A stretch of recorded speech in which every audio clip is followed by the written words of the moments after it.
Tant pis si par moment le langage est un peu cassant. Mais c'est le langage de la vérité, et la vérité est révolutionnaire. Nous pensons aussi que notre rôle est de tout faire pour établir les meilleures relations entre les peuples. Car j'insiste, les gouvernements ont leur logique, les gouvernements ont leur politique. Et ce n'est pas avec le gouvernement que nous voulons travailler. Nous ne le faisons que lorsque nous sommes obligés de passer par le gouvernement. Nous voulons directement mettre notre peuple au contact des autres peuples. Il n'appartient pas à l'ordre Volta d'apporter sa caution à un quelconque gouvernement. Et nous sommes certains que ceux qui aiment leur peuple aiment les autres peuples. Et ceci est extrêmement important et capital pour nous. Ceci est d'autant plus capital qu'il explique que nous ne voulions pas exporter notre révolution. Il explique que nous ne voulions pas nuire à qui que ce soit. Il explique aussi pourquoi nous entendons avoir les meilleures relations, non seulement avec nos voisins, mais avec tous les autres peuples. Et nous disons que réellement, ceux qui s'opposent à notre peuple s'opposent à leur propre peuple. Il n'y a qu'à bien regarder et l'on s'apercevra que l'impérialisme tentaculaire qui tente de continuer son action ventouse sur la Haute-Volta, cet impérialisme-là fait déjà du tort dans la zone géographique où il évolue.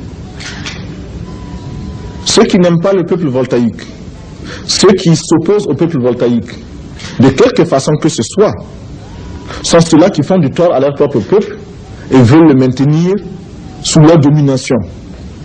Domination évoluée ou domination primaire, mais domination quand même. Les peuples du monde entier ont le même combat à livrer pour la justice sociale, pour la liberté, pour la démocratie. Et s'il y a bien un message que nous souhaitons faire passer ici en France, avant de quitter Paris, c'est bien celui-là.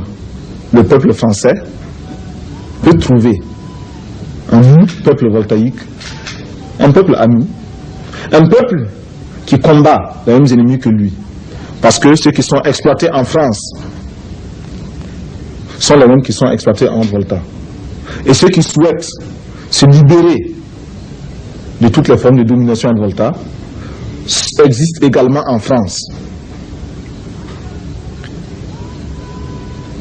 Mais pour vous journalistes, je vous inviterai à beaucoup plus de circonspection, à beaucoup plus de détermination pour rechercher cette information à la base et pour éviter aussi les clichés.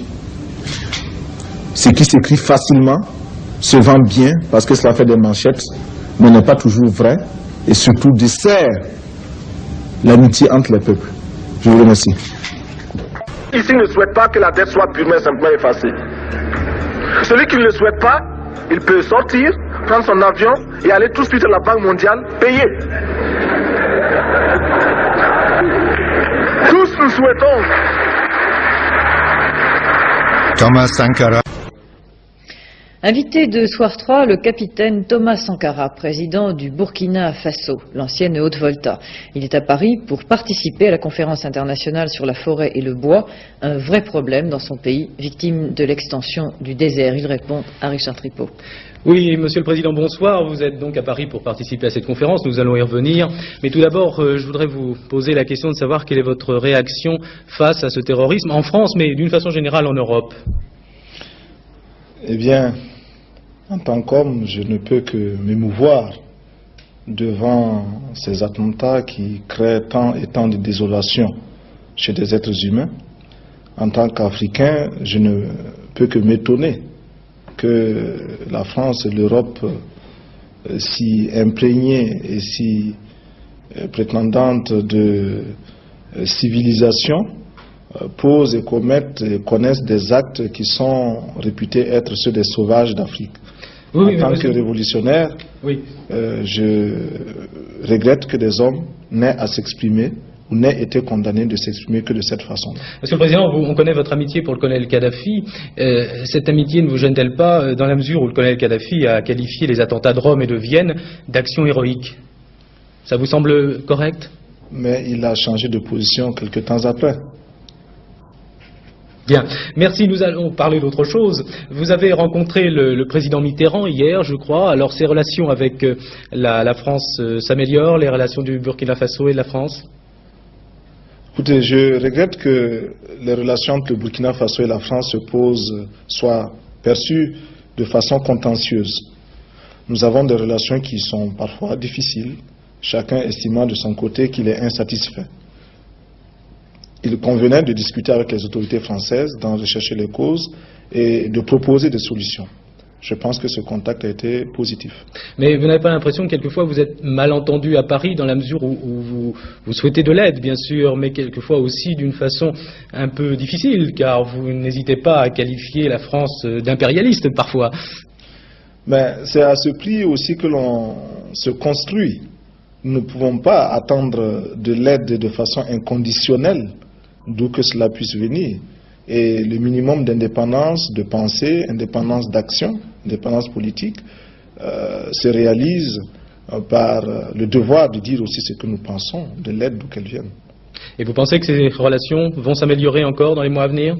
Je crois que... Vous avez reçu des assurances? Je crois que nous pouvons nous comprendre davantage et il reste encore bien des points d'insatisfaction sur lesquels il faudra que de part et d'autre, burkinabés et français, nous travaillions. Alors, Monsieur le Président, nous allons venir sur le problème de la forêt pour lequel vous êtes à Paris essentiellement. Vous avez hier déclaré que vous souhaiteriez que 1% des recherches spatiales soit consacré à la lutte contre la dégradation des forêts. Alors, d'où vient ce chiffre 1%? Ça vous paraît suffisant? Comment vous avez évalué ça? Par-delà le chiffre lui-même, ce que nous visons, c'est imposer la prise de conscience devant un problème, un fléau aussi grave que la désertification. On va voir quelques images du Burkina Faso, de votre pays, essentiellement. Oui. Pour ce fléau, nous estimons que la responsabilité n'incombe pas seulement à ces hommes et à ces femmes qui vivent au Burkina Faso, mais également à tous ceux qui, loin de chez nous, provoquent de façon directe ou indirecte des perturbations climatiques, écologiques. Qui peut démontrer aujourd'hui que les engins que l'on envoie dans l'espace ne dérangent pas, ne perturbent pas cet équilibre-là? Vous avez dit qu'effectivement la lutte contre la désertification est anti-impérialiste. Oui, la lutte contre la désertification est un combat anti-impérialiste dans la mesure où nous savons que pour l'impérialisme, l'exploitation des hommes est un acte tout à fait normal, a fortiori l'exploitation des forêts, de quelque façon que ce soit, directement ou indirectement. Capitaine Sankara, ça sera ma dernière question, et d'ailleurs avec Geneviève Guichenet tout à l'heure on se posait bien la question, pourquoi le Burkina Faso? Pourquoi avoir voulu changer le nom de la Haute-Volta? Oui, parce que Haute-Volta, cela ne voulait rien dire pour personne, en particulier pour nous, burkinabés. Et c'est un nom qui ne nous renvoie qu'à un passé colonialiste. Par contre, Burkina Faso est un nom puisé dans le terroir même, qui a une signification dans notre langue. Qui veut dire patrie des hommes honnêtes. Merci, Président. Merci. Pour le grand combat patriotique, pour l'avenir radieux de notre pays, la patrie ou la mort, nous vaincrons.